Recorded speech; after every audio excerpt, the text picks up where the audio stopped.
We have the pleasure to host Michael Warutere, the top student of the KCPE 2023, with his father, Samuel Muturi. Good evening. Good evening. How are you feeling? I feel ecstatic. I never expected myself to be here.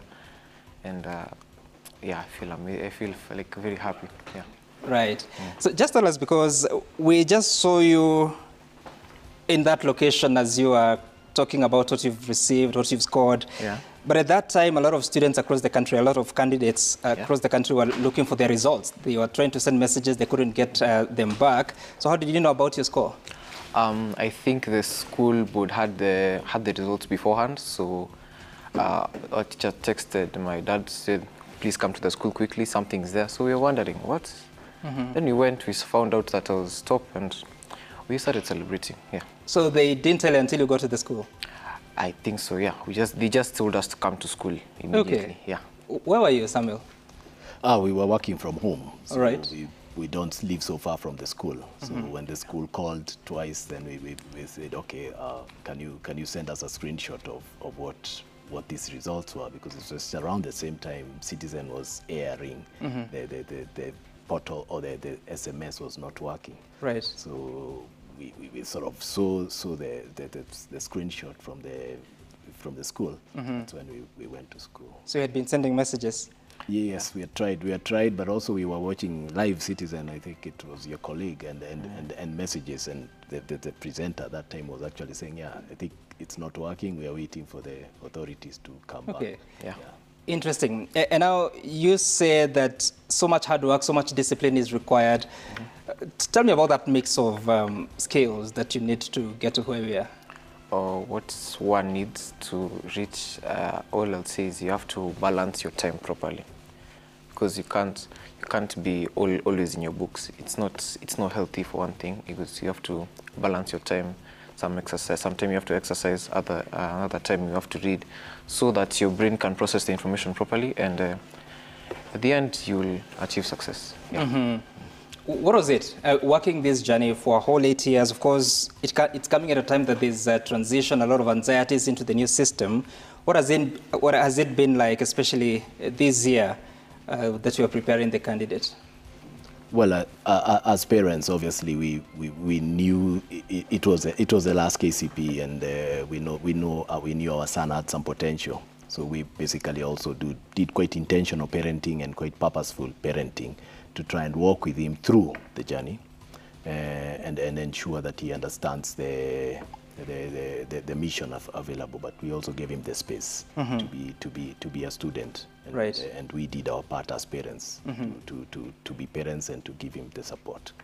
And what would you say is the contribution of your school? Because, I mean, there's so many candidates across the country and they're getting results, how they performed.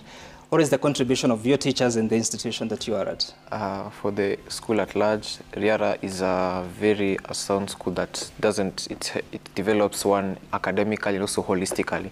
So they don't produce half students that are good in academics, but in other fields they're not as good. So they're trying to make all-round pupils that will one day help the society at large. Also the teachers, they were very disciplined. They were always consistent, persistent in what they were teaching, always trying to take our hand and take us to the end. Yeah, I'd like to thank them for what they've done and for their sacrifice, and I'm truly thankful for what they've done, yes.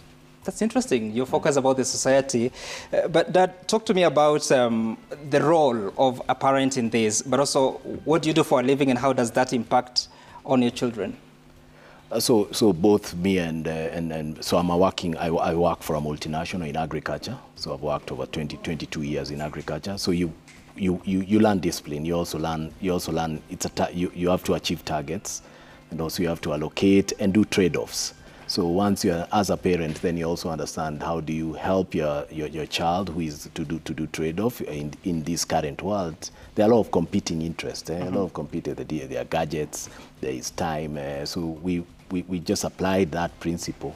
But most important, it's just about balancing the time, allocating the right time for the right activities. Almost like what you call an 80-20 rule. Right. So where you're investing your time at most. So that's maybe my professional experience brings that, but also I'm just like an ordinary parent. You want the best out of your child, and you basically also provide the resources that are required.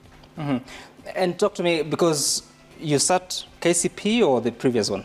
I sat KCP as I was in the second group 38 years ago. So that 1986. 1986. 86. Yes. And so you've gone through the system yourself, 844 system. Yes. Well, at the tail end, that's when you got to be part of it.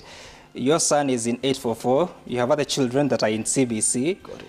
How different is it for you as a parent, especially during this transition?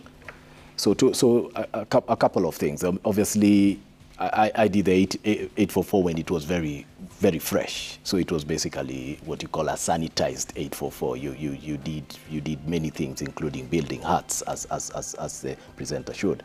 And what has happened is that obviously over time you observe it from far. I did not have a child, but when my son was preparing for 844 his exam, there were two things. Obviously, the 2020-2021 COVID. So we had to make sure that there's also this. We had to make sure we are aligned to the school, that we don't drop the ball. 2020-2021, but also prepare that there will be a transition to secondary, but also the last system. Right. As I mentioned, also other kids who are in the CBC. So you also watched it, how that is evolving. It's also you see it's also very different. You're trying to. I think there's a way that you try and right size it and understand it. Where do you level off? Okay. Where is this going? So as a parent, we are that on this other CBC. I'm watching and see where does it get its shape, and where does it get a level off and look like an education. What grades are you at with that? For your girls? I think my daughter is going to 7, so she is in that 1.22 million group that has just done. I think the result will come out, and the other one is obviously very early on. But also, if I use, they did the exams at the same time, and you could see there was more tension in the KCPE, less tension in the KPSC, which is okay. So, Michael, you said that you want to go to Umangu School, then thereafter you want to study software engineering. Why the choice of those two? Okay, I wasn't going to Umangu directly. I wanted to just say that whichever school I find myself in, I'll do my best and try to achieve what I've achieved right now. And software engineering is just, I just aspire, because in the 21st century, the world is changing, and you have to change with it. The new technologies, you have to be part of it so you can actually help the society at large. Yeah. Okay, that's interesting. But have you thought about the innovations you'd want to bring on board, especially to deal with the current challenges the society faces? Okay, innovations, I would like to align them with what the country is facing, the challenges they're facing today. Like you have emerging diseases, the droughts, all those challenges. I want to try to find new technologies on how to deal with them. Okay, very interesting. Congratulations, Michael and Samuel Muturi here.